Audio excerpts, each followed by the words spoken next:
Defend, the Liver Cleanse Pack. We're very excited about this pack. It is probably one of the most important packs that you can actually have for your family. It is a nice, easy, single-use, 30-day supply for one individual. And you stop and think about the benefits that you garner from using this on a daily basis. It, by about 100 times, will pay back more than what you spent, just in added health benefits and a greater sense of well-being. And so with that being said, let's go ahead and kind of lay some foundation tonight to kind of help you understand how important is your liver and how important is a liver cleanse. You know, health and well-being are dependent upon how a body removes and purges toxins from itself. That's, you know, if it's not doing it on a good basis, you know that there's going to be a breakdown somewhere. Now, you think about all of the environmental contaminants that we have around us in our food and our water and our personal care products. We are in a desperate situation to constantly cleanse our body. And I know it's kind of a cutesy little diagram over here of the liver, what it's doing, but that has more truth to it than you can imagine. We've got your sugar and your storage there in your warehouse. You've got your toxins cleaning out. And then you have your shipping, so shipping out different hormones and things for proper function of the body. It really depicts exactly what our liver is all about and why we should really pay close attention to how it's functioning. It's probably one of the most important organs in your body, and it's one of the ones that we know the least about. Or I should say, in the medical world, it is kind of, it's there for padding. It's not so much really watched or looked at or really cared about unless you have some kind of a challenge that involves the liver, and then they start looking at that. But usually they'll talk more about the heart or the kidneys or the pancreas or some other organ in the body. And the liver is always kind of pushed over in the corner, and it's the redheaded stepchild, and we'll talk about it if we get around to it. So what I want to do right now is just kind of have you take a real strong look at the diagram on the far left of your screen of your liver. And I want to just kind of walk through this. Now, guys, this diagram is so important for you to really understand because no other organ has two individual blood supplies. And this is really important to understand. You have the right lobe of the liver, which is the larger side, or the blue. Then you have the left lobe, which is the smaller side. It makes room for the stomach and the heart, so it's a little bit smaller on that side. And that's the more the venous side, which is kind of interesting. And so if you take a look at that, you can see that the blue, the right side, the blue has the artery that goes down to the intestines and to the ascending transverse colon area. And then on the left lobe, you have a vein that comes down and it goes over to the spleen, a little bit into the stomach and up into the esophagus, and then also comes on down through the colon, all the way, the descending colon, all the way down to the rectum. Now, here's what's kind of amazing about this, guys. Do you know people that have hemorrhoids? Guess what that's a complete indication of? Liver offline.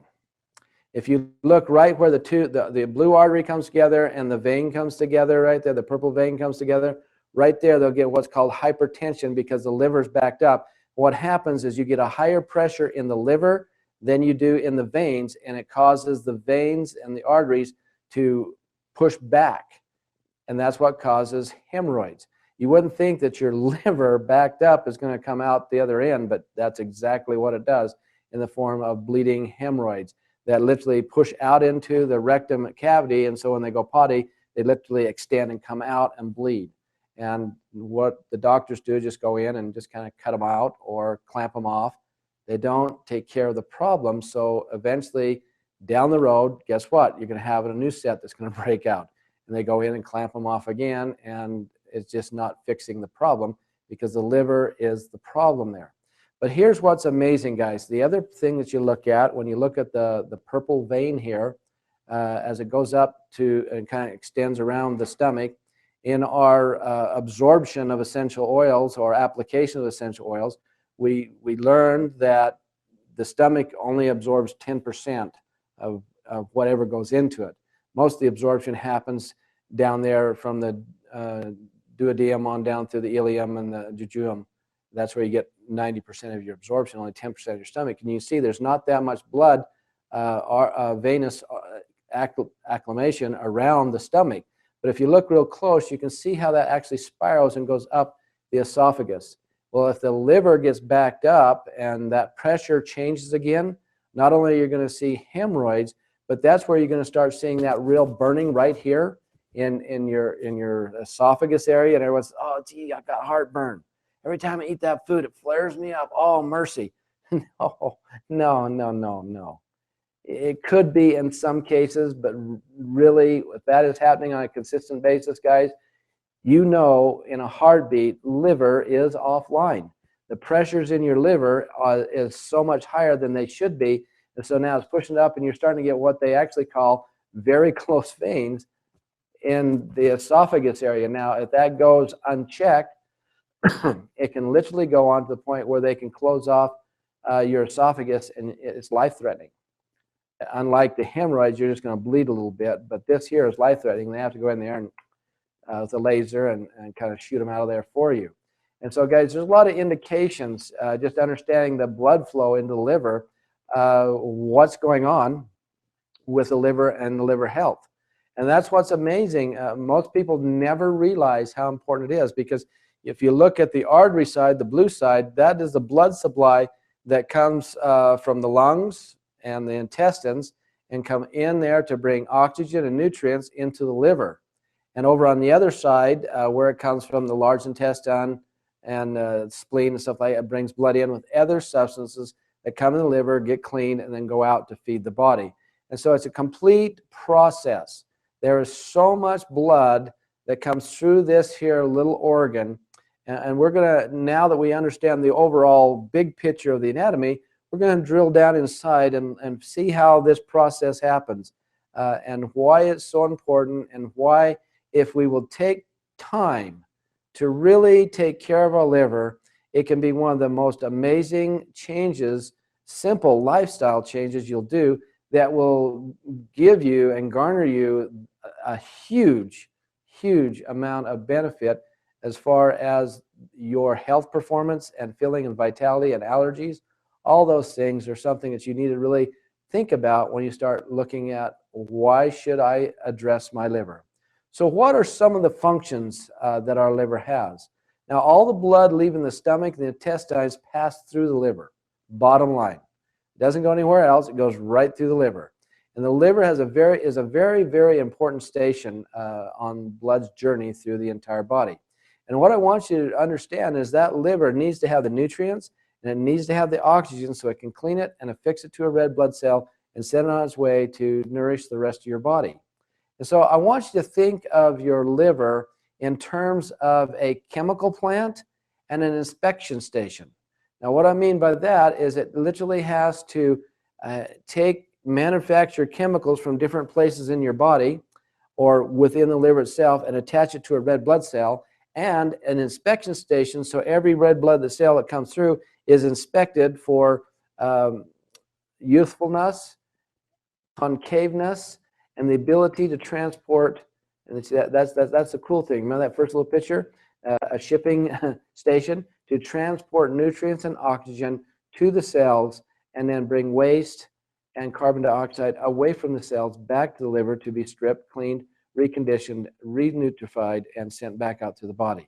And so really think about the liver as not just a filter, but as a chemical plant and an inspection station to help your body to really perform at its peak optimal capacity. So the liver processes the blood by breaking down the nutrients and chemicals that you find within the food, and it carries it through the body in a number of ways. Now, When we say chemicals, sometimes when we first say chemicals, say, oh no, we're thinking Roundup or Banville or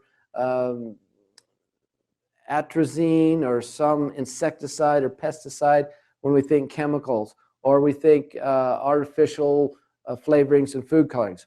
But guys, we have to really stop and understand that in the scientific community, when they say the word chemical, it doesn't always mean bad, because your bodies have certain chemicals they manufacture, and the essential oils literally have certain chemicals that they manufacture, and those are good. And so let's not just kind of lump chemical into it's a bad word. So understand, as you eat a tomato, there are going to be certain chemical processes within that tomato, like lycopene, which feeds your heart. And so when we're talking about the blood, the liver has the ability to break down those nutrients into smaller units so that it can feed your heart. That's what we're talking about. So it literally changes the chemicals and nutrients from a form that is easier for the rest of the body to use. So it takes it from a macronutrient to a micronutrient. And I hope you really kind of grab onto that, because that's really important, because when you start thinking of the cell membrane and how do you get a macronutrient into a little teeny cell membrane, that's the liver's job. Take it from a macro to a micro, right into the cell. So that's the important part there. It regulates all the chemicals in your blood. I mean, when you're looking at thyroid and parathyroid and estrogen and testosterone and progesterone, FSH, all these chemicals, it regulates it and gives the stamp approval. Okay, this is the level that you should be at. Oh, too much, we got to turn that guy down, quit producing so much. It regulates all of these here chemicals in your body. It filters out toxins and chemicals that are damaging to your body, and it knows the good from the bad. Now, if you want to just kind of liken this to Willy Wonka's chocolate factory, you remember he had the eggometer, or the bad eggometer, or whatever it was, and if you went underneath that, it would tell you whether the egg was good or bad. That's kind of what the liver does. As the chemicals come through, it identifies them as useful or not useful. So remember, in the past, I've said many times that the liver has three choices: to use it, lose it, or store it. And that's exactly what happens. As those chemicals come in, the body identifies and says, okay, we can use this, take it from a macro to a micro. Here you go, down here, take it over there. It ships it out to the organs that's needed. If the chemical comes in and it goes through the chemical meter, and the liver says, oh, gee, what the world is this? It's, oh, let's see, that's an ascorbic acid. Well, that's a fragment of what a vitamin C is, so we know how to kind of eliminate that. So in the shipping department, get over to the colon and get out of the body. And then there's other chemicals that come in that it doesn't recognize, and it says, oh man, how do we get this out of here? Because it has this double bond on it that has a little hook, and it's going to stick up here, and if I try to run it through the colon, it's going to lodge into the intestinal lining, and it's going to cause a polyp, and then we can wind up with cancer growing there. So we'll just take it down here and we'll store it in this here area of the body until we can figure out how to break this down and get it out of the body. And so those are the three choices: use it, lose it, or store it. And that's what it's all about. It can identify through cellular communication a good chemical and a bad chemical, and a chemical that has no idea what it's going to do to you or your body, so it just kind of stores it. It can tell the difference between nutrients and waste. It knows that if the lycopene has come in and been used up, and now it is no longer vital for the body, it will know that it needs to return it to the bloodstream and get it out of the body in the form of bile. And that's a very important thing. I mean, the liver is a very intelligent organ. The functions that it does is absolutely amazing, and it does it, and you have no clue that it's being done. We just go along our merry old way, slamming down some more artificial sweeteners and artificial flavors and artificial this and artificial that, and liver's going, what's going on out there? If I could reach up and just choke your throat, maybe you'd get the idea that we really need to take care of what we're putting inside the body. Now, even though the bile, that it takes all these chemicals and waste and it forms that into bile, is comprised of waste products that need to get out of your body, it certainly doesn't go to waste. Bile is a very useful and helpful in breaking down the fats by preparing them for further digestion and absorption.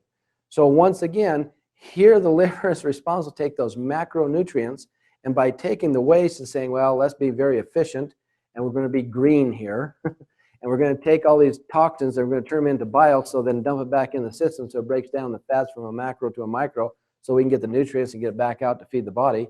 Your liver is super green. It's probably the first green factory ever in the history of the world, as the liver started to function, the first man and woman. Kind of amazing. Now, bile, as a byproduct, ultimately will leave your body in the form of your feces. It's out the back door. We're good. It's gone. We're happy. Now, blood byproducts are filtered out through the kidney and leave your body in the form of urine. So there's your two ways that it'll either shoot it out through the eliminatory canal during the feces, or out through the urine that way. So that's two ways that it gets out there. Third way, of course, is through sweating and coming out through the pores. And that's if the other two systems are backed up and pressures are too high. Once again, and so now it's going to come out through the skin. Now, when we stop and look at all those functions that the liver is doing, you would have to admit that it is the hardest working organ in the body. You stop and think about this. Everyone is so pumped up about the heart. All it does is just sit there and beat. It just pumps blood one way. That's all it does. That's not that tough. But look at the 300 plus functions that the liver does alone, guys. This is powerful. And to fully understand and know how the liver functions, let's look at some of the things that it includes, that it does. It does the production of proteins for your blood plasma. Well, heart just pumps that around. It doesn't have to produce it and make sure it's right. It just pumps it. Production of cholesterol and special proteins to help carry fats throughout the entire body. And the cholesterol is the food for the brain and the lubricant for the joints. And it's responsible to make sure that that's produced. Everyone gets so caught up in, oh, don't eat butter, don't eat eggs, don't eat this, because you'll have high cholesterol. Hogwash. Your liver will produce more cholesterol in one day than you can eat in a week. So don't get caught up in that garbage. So if you're getting high cholesterol, your liver is doing what? Offline. These are just different signs that we need to understand about our liver. Now, another thing, that it's conversion of glucose to glycogen and then stores it. And then when the body needs energy, it releases the glycogen and converts it back to glucose so it can run through the Krebs cycle so you can get ATP and energy. And so once again, it's not just sitting there pumping blood. It's doing all these processes to make sure that you stay alive. It also regulates the level of blood and amino acids, which are the building blocks of every protein molecule in your body. It's kind of amazing. So once again, if the liver is not functioning at top capacity, you can start to see instantly how that's going to break down and create some problems. Some additional functions include the process of hemoglobin, used for iron content, and the conversion of poisonous ammonias and ureas to get them, which is the end product of protein metabolism. It has to get them out of your body, and they'll come out in the form of urine. It clears the blood from drugs and poisonous substances, which is amazing. It regulates the blood for clotting. It resists infections by producing immune factor, which we're going to talk quite a bit about in a little bit, especially on bacteria and other that's in the bloodstream. And it stores minerals and specifically vitamin A. So what we're going to do right now, guys, there's a little 5-minute video that I want to cue up here and have you watch. And then I'll be back to show you more about the anatomy of the liver.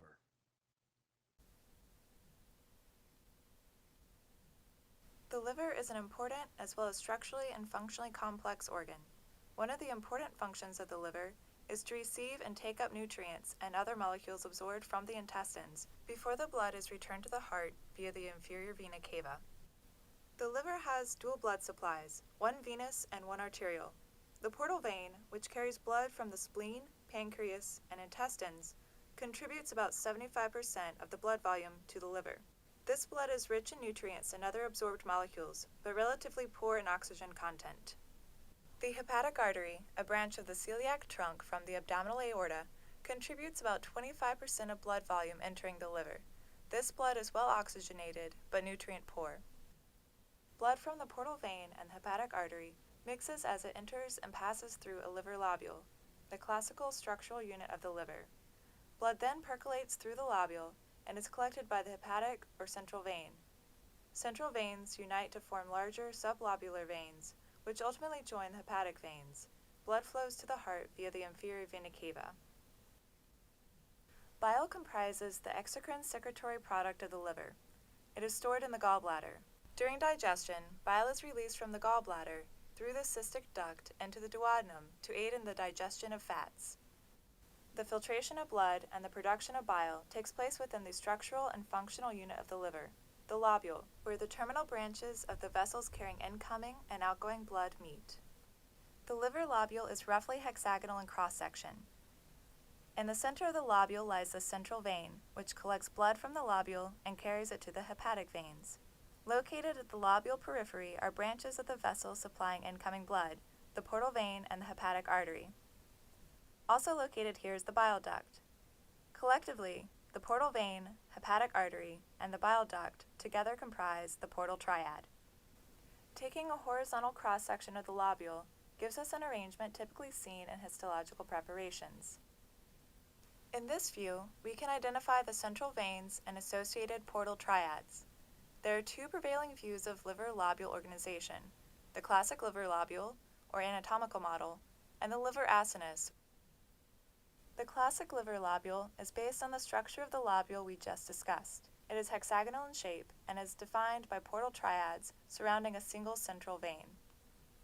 To identify a lobule in a histological slide, first find a central vein. Next, locate the portal triads surrounding that vein, usually about 6 at the corners of the hexagonal prism. An imaginary line connecting the triads represents the outside border of the lobule. In the classic liver lobule, blood flows from the portal triads toward the central vein. Bile flows in the opposite direction, from the central position toward the portal triads of the lobule periphery. Remember, the classic liver lobule model emphasizes the anatomical structure of the lobule.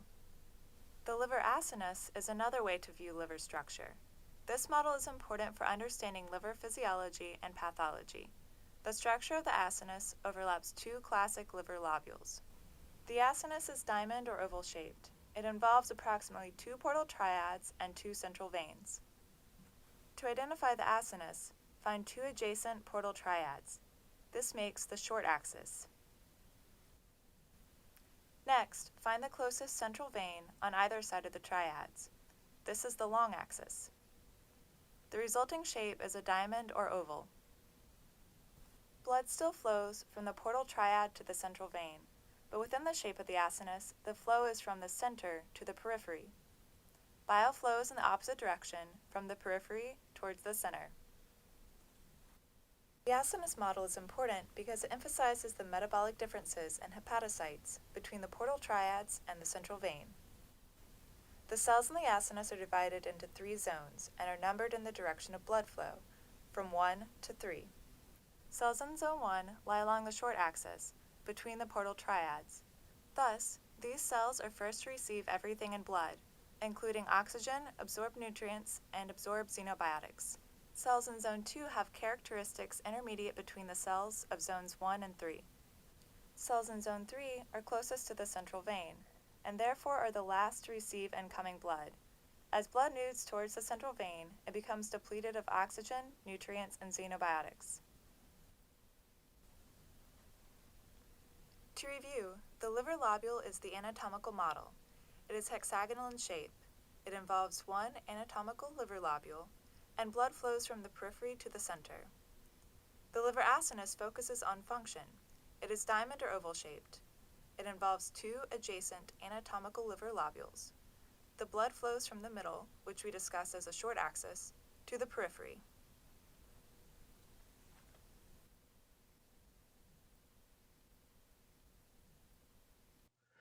Okay, guys, welcome back. Awesome little video. Now, did you notice that single unit? And when they did the cross section of it, the 6-sided shape, where do you see that in nature?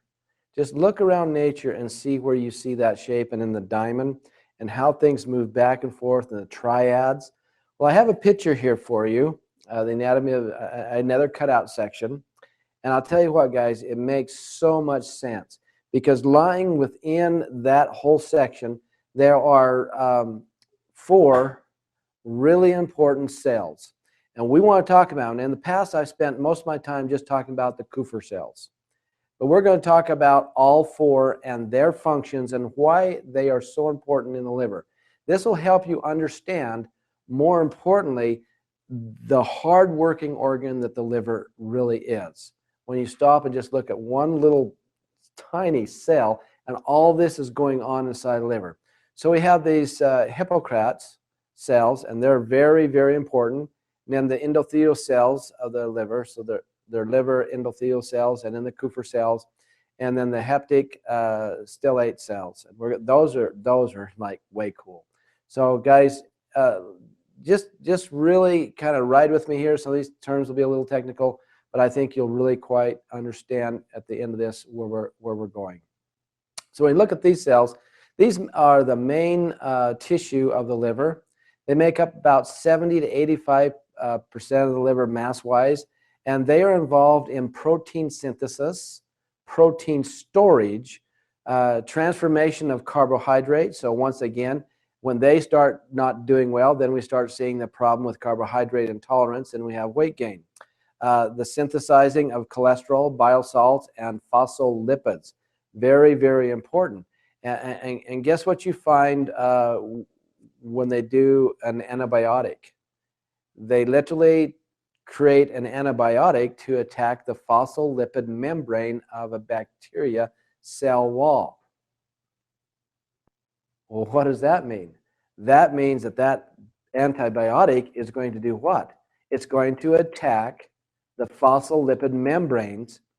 This is scary, as it starts attacking your own body, not just the bacteria. And so that's something you have to really stop and think about.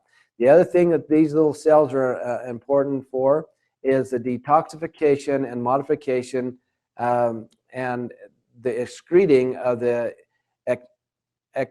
exogenesis, which is the out of the cell, and the endogenesis in the cell. So things are out of the cell, it has to excrete it through, and things are in the cell, it excretes it out. And so it's kind of an interesting process there. And then also it initiates the formation of the secretion of the bile that is done. So where are these cells located? On those little canals that go through the body, which are called the synoid processes or canals. They are the outer lining, and then the next lining in. So you see the big old blocks up there in the picture on the left. There's the cell, and then underneath them are another specialized cell, and then the Kupffer cells that are actually inside of all of this, touching the flow of blood that's coming through the synoidal process. And so they're the kind of the outside rim on these canal areas, and that's their function. 70 to 85% of the liver mass is made up of these, and can actually be over time destroyed with the use of antibiotics that attack the phospholipid membrane. Now the second grouping of cells there, this will be the smaller little blue cells that are one step more inward. These endothelial cells act as scavengers by doing what? By removing macromolecule waste during tissue turnover. So what that means is when tissue actually is dying, and we constantly have tissue being replaced on a daily basis. Every cell in your body will be completely turned over in 1 year period. Your bone, your brain, your organs, everything is turned over. So they are responsible for this here waste and taking care of it as the tissue turns over and gives you new tissue. They're also an important aspect of transporting white blood cells and other material from the blood to the liver to increase your immunities. So if they are in jeopardy, your immune system is down, or if they are totally agitated and overexcited, now you have an overexcited immune system, which now can really be a problem. We'll talk about more of the excited immune system in just a little bit.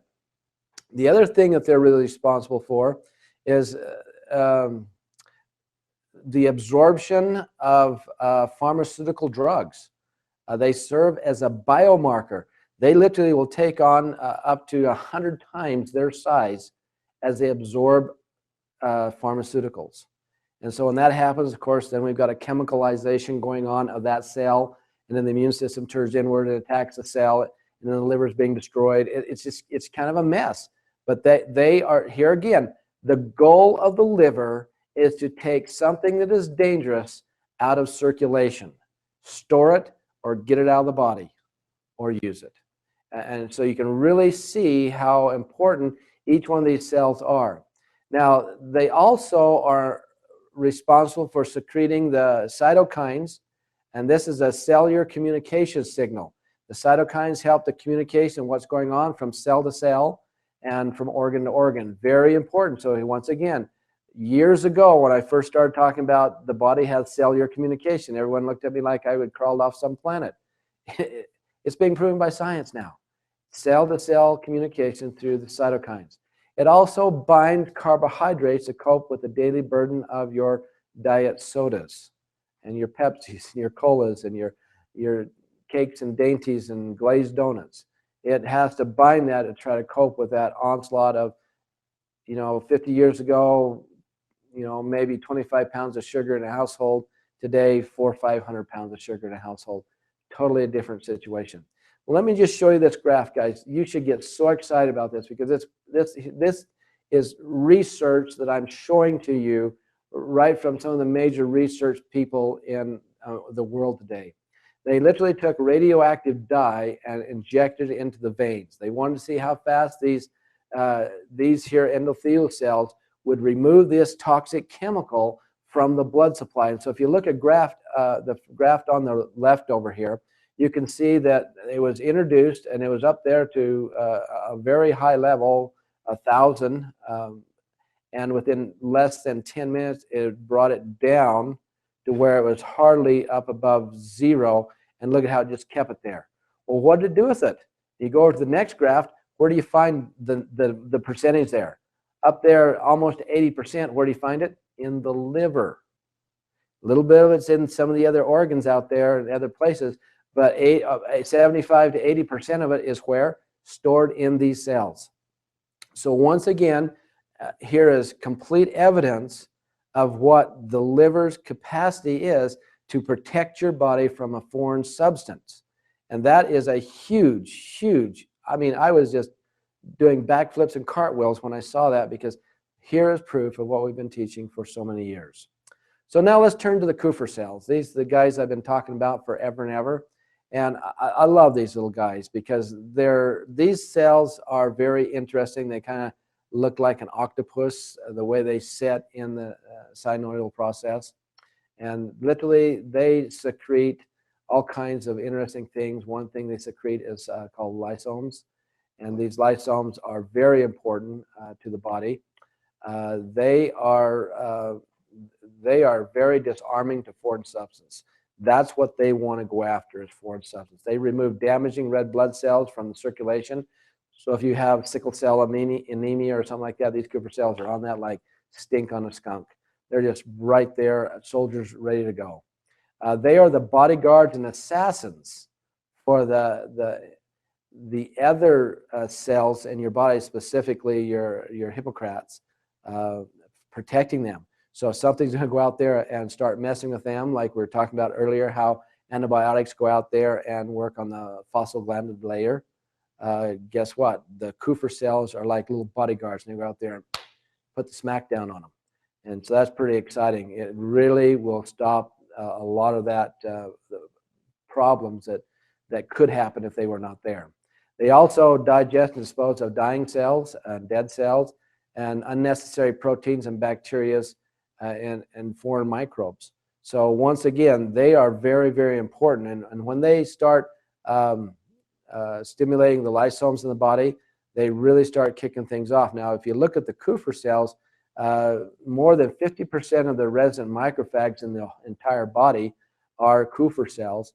15% of them are in the liver themselves, and they're an integral part of this whole process of protection and bodyguards and assassins of bad chemicals that are coming in.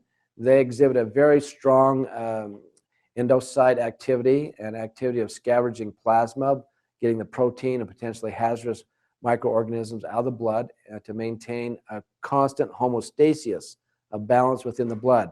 There's literally over 20 functions that they literally do, and different things that they'll scavenger and take care of to keep the body clean and free from the dangerous stuff that's out there. So our final cells here, guys, is your haptic stellate cells, your HSCs. These are so awesome. And you can see in the picture on the right here, they kind of set up out of the way. Now, I want you to think of these cells as your Army reserve. This is your reserve army that just sits back there.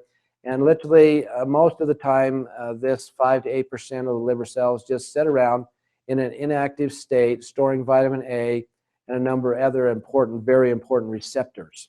Now, they sit in this very quiescent state, really not doing much, and then they get activated. And how do they get activated?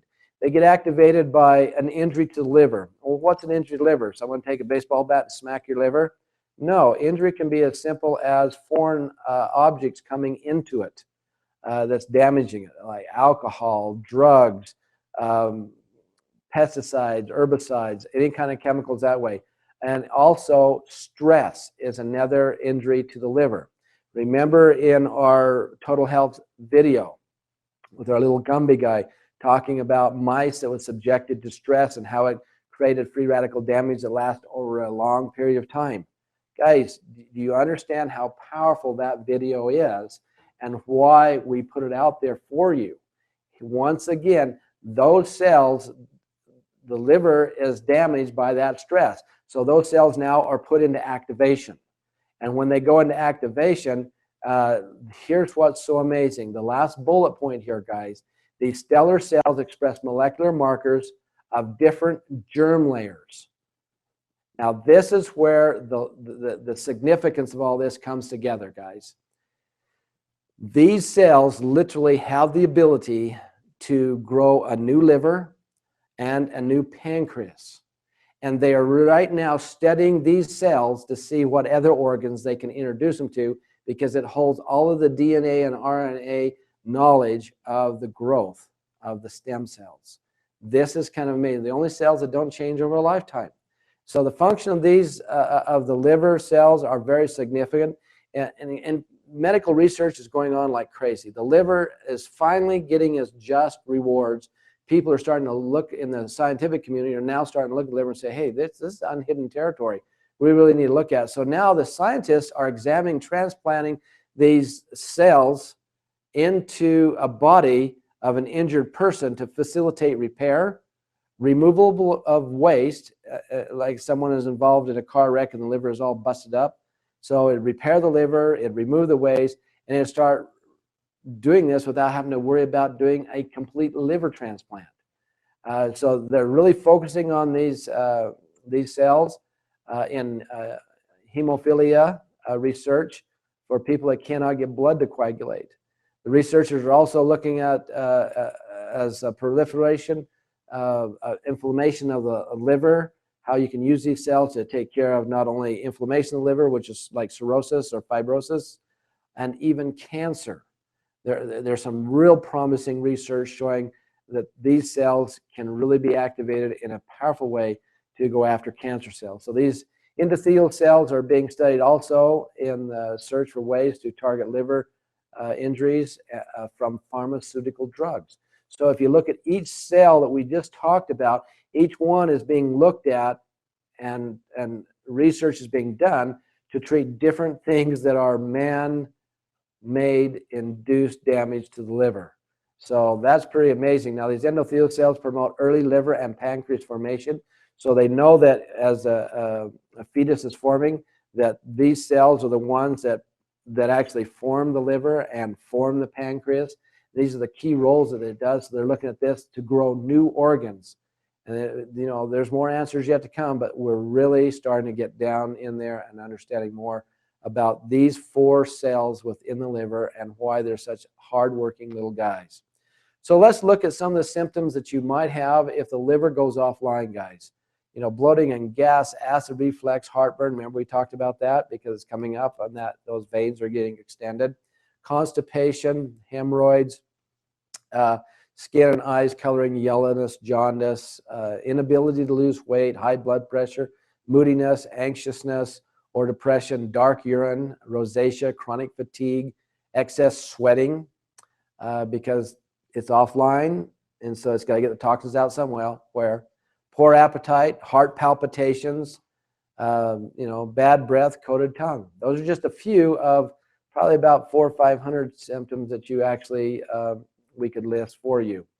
So when the liver is functioning poorly, it can trigger or exacerbate allergy conditions such as hay fever, hives, skin rash, asthma.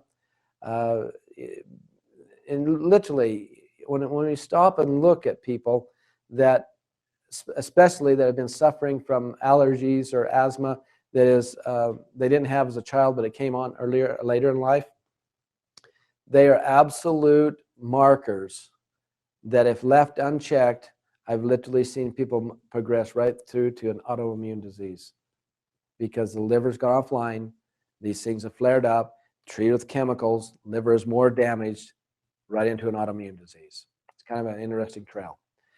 So poor liver function, I've noticed over the years, just talking to thousands of people, that people with autoimmune disease problems are usually people who have diets that are high in foods containing synthetic chemicals, artificial flavorings, sweeteners that are artificial, coloring, artificial, preservatives like diet colas, candies, cream, prepackaged food, kind of the stuff you walk around Sam's Club and Costco and pick up for free. Kind of those kind of foods. Those are the ones that I see that people that have these autoimmune diseases, that is their mainstay. To eat a raw carrot or something out of their own garden, it just doesn't happen. They got to go get it from Costco, and it's got so many preservatives and stuff in there. They pop it in the microwave and eat it, and they're good to go. Absolutely scary. So again, when you see these things on a consistent basis, the liver cannot compete and keep up. You see, these chemicals build up in the liver, eventually escape the protective filtering of the liver of all these 4 cells that's trying to clean it up, and they get into the bloodstream, and then they get incorporated into the cells and the various organs and muscles and joints and so on, and gradually the tissues become chemicalized. And when the tissues become chemicalized, now the immune system can no longer recognize these chemicalized cells as part of the natural body. And so the immune system's response is, we got to get this out of the body. So now here is the paradox where your immune system is actually tricked into attacking the very cells that it was designated to protect in the beginning. This is the autoimmune disease that comes on later in life because of poor liver function. So what's the solution, guys? The solution is simple, and we're proud of the solution. And we literally have a 19-year track record with this. And we're pretty excited. We've enhanced it over the years to where you have today. It is the best formula, period, and you'll see why. But the solution is very simple. Your Defend Pack. Lemon essential oil, peppermint essential oil, carrot seed essential oil, concentrated whole lemon juice extract, grade B maple syrup, and agua. You can't just have water. You got to have agua, okay? All right, so let's look at the lemon concentrate. Here we take the entire lemon itself. It's not just squeezing the juice and you get this nice liquidy stuff that you buy at the grocery store that says real lemon juice. This is literally a thick paste. And when you take a teaspoon of that and put it in your mouth, you're on the floor rolling around and wondering where the top of your head went, because it is so sour. It is, whoa, it is something amazing. And so you have everything. You have the fiber, you have the vitamins, you have the nutrients, you have the macronutrients, the micronutrients. You have the enzymes. Everything is in there that your body could ever need or want. And one of the amazing things about lemon juice is it benefits bile formation. That means it helps in getting the toxins out of your body. It's essential for optimal fat metabolism. It helps regenerate the liver, especially the Kupffer cells themselves. It promotes peristalsis, the movement of the garbage through the intestinal system. It literally has 12 functions in your body. It's potassium strengthens and energizes your heart. It's sodium balances the sodium-potassium pump to create ATP, which gives you energy. The oxygen builds vitality for your lungs and the rest of your body. The carbon is the backbone cell that acts on every motor stimulant in every cell in your body. The hydrogen supports the activity of the sensory nervous system so that your nerves are functioning correctly. The calcium strengthens the bones and the bone matrix for new bone growth, which is amazing. The phosphorus stimulates the building of the brain for clearer thinking. Isn't that amazing how just a simple little thing? Lemon, so sweet. Lemon tree, so beautiful, but impossible to eat. No, guys, it's not impossible to eat. It literally is the pH balancer for your body. Its iron helps to build new red blood cells for your body. The chlorine cleanses your plasma. The silicone aids in thyroid function, and it helps to dissolve mucoidal plaque in your body. That's all the things that just that lemon completely reduced to a paste that we reconstitute into a liquid for this formula will do for you. 12 amazing functions, and probably more that we don't even understand at this point. Kind of amazing. When we look at peppermint, look at how amazing it is. Peppermint, the liver metabolizes and stores drugs that can stop the production of enzymes for other liver functions. So when people are on drugs, it really messes things up. Peppermint helps to inhibit several different types of enzymes that are responsible for storing drugs. And so now you don't get this here death to these little cells that we talked about. We can help keep them alive, and so we're not killing off those cells. It will release foreign substance from your liver that has been stored there as a result of causing an upset stomach, especially antacid medications, guys. If someone's been on antacid medications for a long time and they start doing the Defend Pack, warn them that they're probably going to get a very, very bad upset stomach and heartburn from a very hot place that people call HEWLL. Because what happens is it releases an enzyme that those antacids store, and when it dumps out in the upper GI tract, the G6PD, oh man, it is horrendous. It burns like crazy. So just warn them on that. Newer research demonstrates the possible role of peppermint oil in treatment of symptoms of allergy and hay fever. Very powerful. Look at the research down the bottom there. Gastritis, flatulence, nausea and vomiting, common colds, bronchitis, sinusitis, fever, cough, spasm to the GI tract, including gallbladder and bile duct. Wow, super powerful research being done. Peppermint oil is also useful for treating painful cramping, morning sickness, bone pain. Symptoms are directly related to dysfunction of the liver. It's just kind of amazing. A lot of research there in the credits, guys. So let's look at the lemon oil. Very healthy benefits of lemon oil, different than the benefits of the whole lemon itself, because here it's coming from the rind and it's very concentrated. Even though we've reduced the entire lemon down, now we're giving you a greater amount of what's in the rind than you would have got in the entire paste itself. It's very stimulating, very anti-infectious, astringent, very detoxifying. It induces sleep, and it's calming, antifungal properties. So literally some of the abilities that research has shown that it helps with stress disorders, fever, infections, asthma, overweight, insomnia, skin disorders, hair disorders, stomach problems, and tiredness. Literally helps move the bile from point A to point B. It helps it go from the liver to the gallbladder. It supports that bile flow. So amazing. It aids in all the liver functions that we have talked about, improves the immune response. So you don't have that slow immune response. It boosts the metabolism so the body can burn up the excess fat that build up in the cells. Because what happens is when you have toxins stored in fat cells, those cells will never release the fat, so you can't lose the weight. This helps to take the toxins out of fat cells so you can start losing weight. It boosts the digestive health by helping the digestive system become balanced. It helps to lower the LDL, the lousy cholesterol. It has a very positive effect on reducing the damage of the negative free radicals in the body. It increases eye health in one research. Our final essential oil in here is carrot seed. It's oh man, we could spend a whole hour just on carrot seed alone, guys. Now, guys, this is a wild carrot known as Queen Anne lace, and you can see the blossoming in the seeds there in the picture. Absolutely a beautiful purple flower in the center, and it's extracted from the seeds. It's not what you'll find. A lot of companies out there will sell carrot seed oil that is infused carrot root ground up and emaciated in olive oil, and that's what they sell. That's not what this is. This is right from the seed itself. Now, carrot seed is a super strong antioxidant, which is really great. It helps to take care of the damage done to the tissue by free radicals. It's very antiseptic, antiviral, disinfectant. It has the ability to detoxify the blood, tissue, muscle, and organs like the liver and kidneys. So guys, the liver cleanse is just not to just take care of the liver. We're talking about the whole blood supply, tissues, muscles, and internal organs. So once again, the liver cleanse that you have now in the single-use pack Defend, absolutely, liver cleanse on steroids, amazing. It can neutralize excess bile secretion from the liver, so if the liver starts producing way too much, it starts to balance that down. It can help with infection of the liver in case of jaundice, so if the liver is producing way too much, you wind up with the bilirubin problem.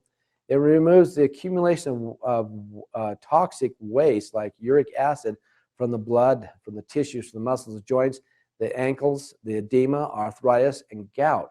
That is powerful because literally what does it do? It detoxifies the internal organs like the liver and the kidneys. And when the kidney is completely full of toxins, you're going to see gout. You're going to see all kinds of uric acid build up and swelling of the legs. Okay?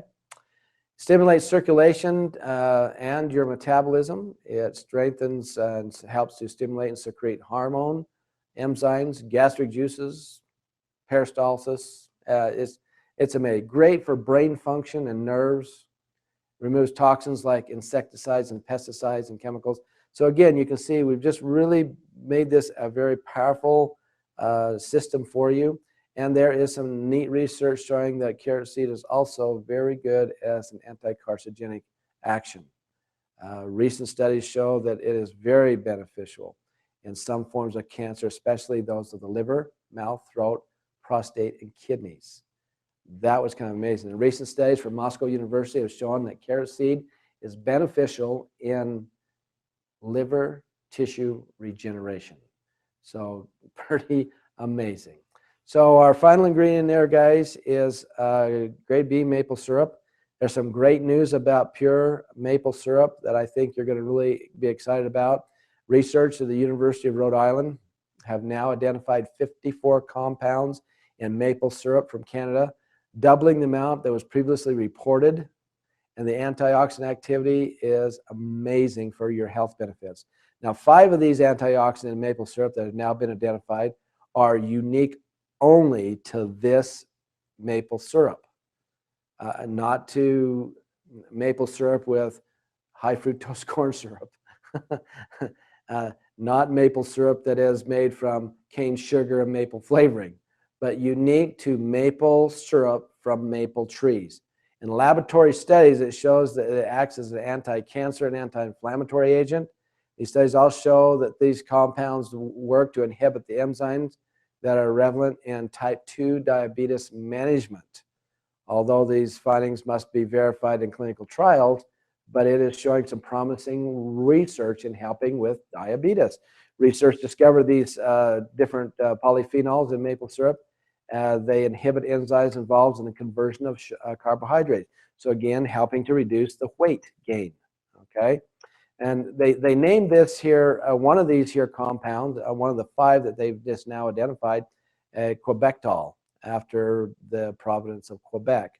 And it is, they're doing a lot more research with it. Pretty exciting to see how that's going to play out, guys. So here you have a daily use pack called Defend. There's a 30-day supply in here to defend your total health. And you can do this naturally with the liver support that we talked about. Now that you understand what the liver is about, how it functions, why it's the hardest working organ in your body, now you can defend that organ. Put that organ on the path to good health. And when that organ is healthy, the whole organism is healthy. Remember, guys, health is a habit, not an event. And if you will make this part of your daily habits, I promise you, you will see the results in a good way.